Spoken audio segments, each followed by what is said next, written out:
एक बात याद रहे कि मेवाड़ रही है दिल्ली, वो बाबरी बपोती नहीं है। शांति राखूं और शांति रो टाइम है कहीं है तो मारी मातृभूमि मारी कौम और परंपरा रे बीच जीवन मरण रो समय है। मारे कर्मों रे फलन रो भगत तो हमें ही आयो है। वो शांति नी क्रांति री बेड़ा है।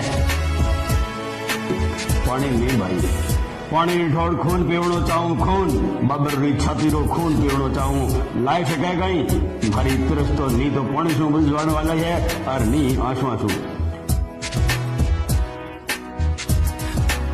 अशोक खान मेवाती मुसलमान होता या पण मारे वास्ते लड़ियो। चंद्रभान और माणक चंद चंगवाण सरदार घणी अड़गी भाव से मारो साथ देवन आया। मारवाड़ राव गंगारी तरफ सु राव रायमल, बीकानेर राव जेतसिंह बेटा कल्याणमल, अम्बेर राजा पृथ्वीराज राजस्थान रे टिनकिन रजवाड़े मदद भी करी। सगड़ारो ओसाण है सादड़ी रे थला अज्जा तो मारो चतर छमर घड़े और युद्ध करियो। हे भगवान तू कितरे सूरवीरों रो ओसाण अरे रणो ले और जाए रहे हूं। हमारे कालजे माथे चोट कर रही है। मारी मेहनत सु इतिहास बनियो।